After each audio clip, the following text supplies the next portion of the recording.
ബാറാസീറെ 24 അധ്യായം 20 മുതൽ 24 വരെ തിരുവചനങ്ങൾ. ബർക്കുമോ.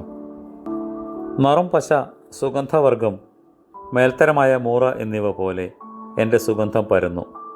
കുന്തിരിക്കം പോലെയും സുരഭില തൈലം പോലെയും എൻ്റെ സുഗന്ധം ഞാൻ പരത്തി. കരുവേലക മരം പോലെ ഞാൻ വേരുറപ്പിച്ചു. എൻ്റെ ശിഖരങ്ങൾ മഹിമയുടെയും സമ്പൂജ്യതയുടെയും ശിഖരങ്ങളാകുന്നു. സുന്ദരമായ മുന്തിരിച്ചെടി പോലെയാണ് ഞാൻ. എൻ്റെ ഫലങ്ങൾ ശോഭയും കാന്തിയുമുള്ള ഫലങ്ങൾ.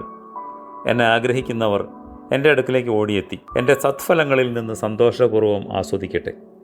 എന്തെന്നാൽ എൻ്റെ ഉപദേശം തേനിനേക്കാൾ മധുരമേറിയതും എന്നെ അവകാശപ്പെടുത്തുന്നവർക്ക് തേൻകട്ടയേക്കാൾ വിശിഷ്ടവുമാകുന്നു.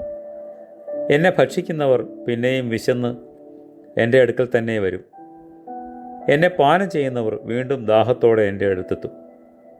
എന്നെ അനുസരിക്കുന്നവന് വീഴ്ചയുണ്ടാകുകയില്ല, അവൻ്റെ ഒരൊറ്റ പ്രവൃത്തിയും നഷ്ടമാകുകയില്ല.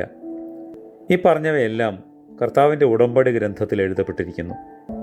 അതെ, മോശ കൽപ്പിച്ച് യാക്കോബിൻ സമൂഹങ്ങൾക്ക് നൽകിയതായ ആ നിയമത്തിൽ തന്നെ.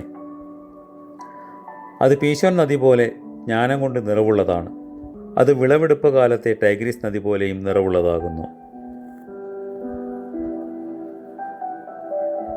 യേശു തമ്പുരാനെ, ജീവനോടിരിക്കുന്നവരെ നിന്റെ സ്ലീബായാൽ കാത്തുകൊള്ളുകയും മരിച്ചുപോയവരെ നിന്റെ കരുണയാൽ പുണ്യപ്പെടുത്തുകയും ചെയ്യണമേ. ആമേൻ.